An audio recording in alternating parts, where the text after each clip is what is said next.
Bienvenue sur Africa 24 dans cette nouvelle édition de l'Africa Tonight. Au sommaire de l'actualité, le président tanzanien John Magufuli a licencié près de 10 000 fonctionnaires pour faux diplômes. Il leur a été demandé de démissionner immédiatement. En Afrique du Sud, le président Jacob Zuma a enfin signé le projet de loi FICA, une loi sur le renseignement financier. Elle vise à améliorer la lutte contre le blanchiment d'argent et le financement du terrorisme. Et célébration de la fête du travail sur le continent africain en ce lundi 1er mai, l'occasion pour chaque pays de faire le point sur ses traditions syndicales et les préoccupations des travailleurs. En Tanzanie, une enquête gouvernementale ouverte en octobre 2015 a révélé que près de 10 000 fonctionnaires seraient titulaires de faux diplômes, un chiffre qui représente environ 2% du nombre de fonctionnaires dans le pays. Ils ont été remerciés sous ordre de la présidence. Les précisions de Birama Saonera. Assainir le service public, voici l'une des priorités des autorités tanzaniennes. Pour ce faire, le président John Magufuli a licencié vendredi 28 avril 9 932 fonctionnaires titulaires de faux diplômes. Cette décision fait suite à une enquête gouvernementale lancée en octobre 2015. Les détracteurs du chef de l'État tanzanien l'accusent des dérives autoritaires et du populisme. Cependant, les observateurs estiment que ces actions ont une portée symbolique dans le cadre de la bonne gouvernance. De prime abord, c'est un acte qui a une retombée économique évidente parce que c'est de l'argent que l'État va récupérer. Mais le deuxième élément qui me paraît le plus important, c'est l'éthique que ça fait rejaillir. Après, ça insuffle une nouvelle dynamique liée à l'éthique dans l'administration.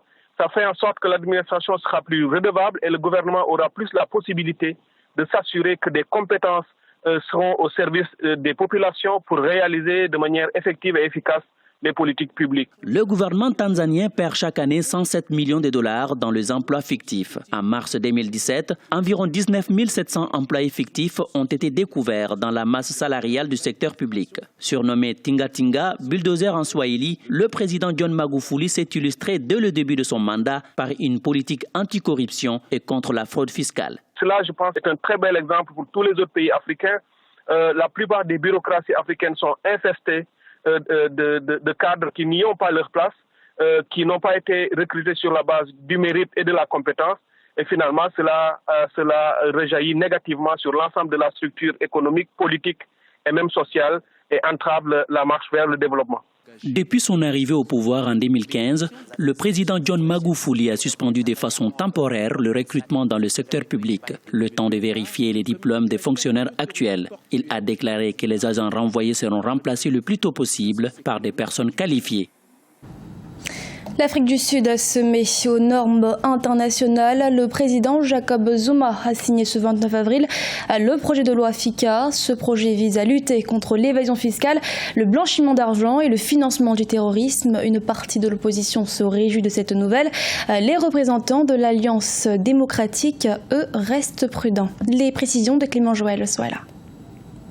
Le président sud-africain Jacob Zuma a enfin entériné le projet de loi FICA, Financial Intelligence Centre Amendment, censé améliorer la lutte contre les crimes financiers dans le pays. La loi FICA a pour objectif d'accentuer la répression contre le blanchiment d'argent et le financement du terrorisme par le renseignement financier. Les juristes sud-africains qualifient la signature de ce projet de loi d'avancée pour la constitution du pays. Avec la loi FICA, l'Afrique du Sud se conforme aux standards internationaux en la matière.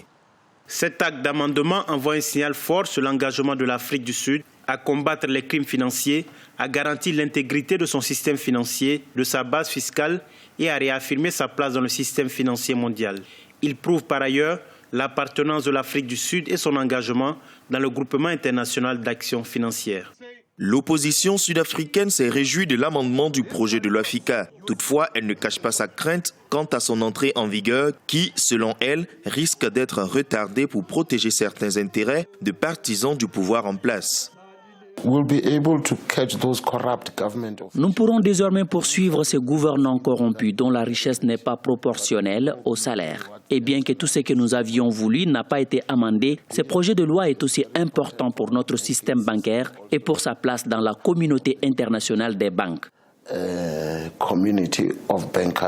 Si la loi FICA permettra de mieux lutter contre l'évasion fiscale et les crimes économiques, Les observateurs estiment que l'amendement du projet de loi a été retardé par le président Jacob Zuma. Or, selon des analystes, sa non-application jouerait négativement sur l'économie du pays, déjà chancelante.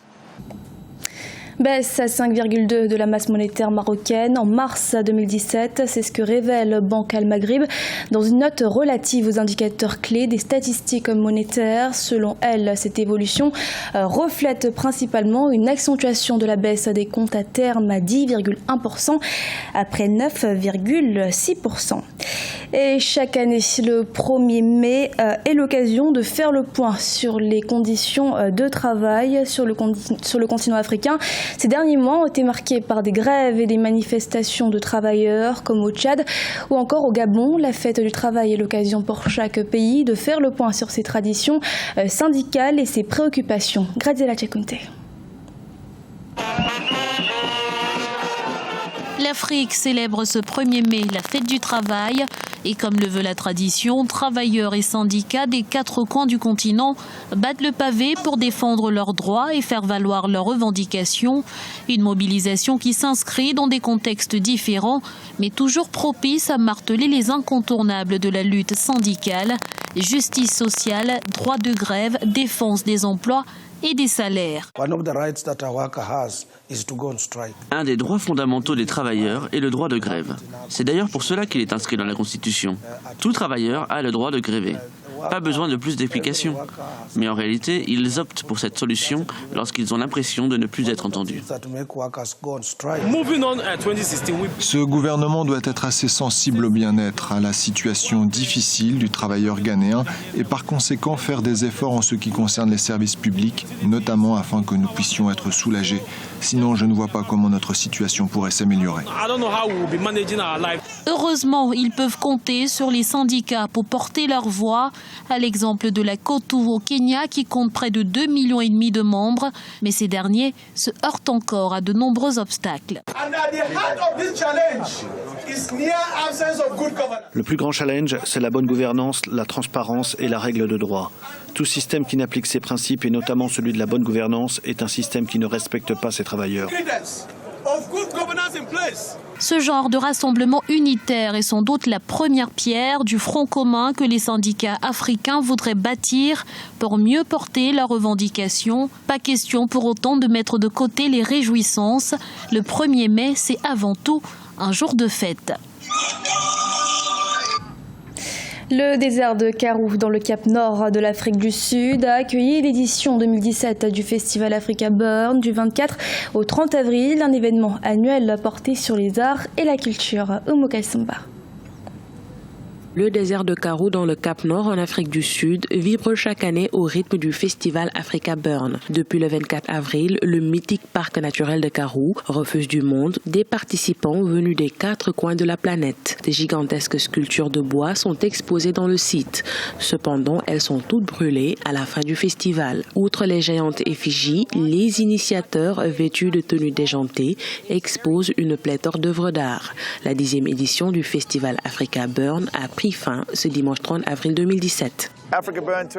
L'édition 2017 de l'Africa Burn est exceptionnelle. Cette année, nous enregistrons la participation de 13 000 personnes.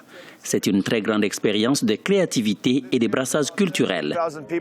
Lancé en 2007, Africa Burn est un projet créatif régional mettant en exergue la construction d'œuvres d'art contemporaines, de camps de thématiques et de véhicules mutants dans le désert. Certains des œuvres sont brûlés à la fin de l'événement. Des costumes, de la musique sont également présentés lors de ce festival.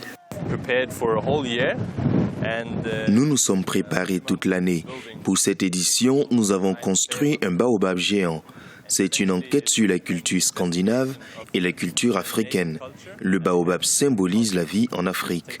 Le continent africain est le berceau de la culture mondiale.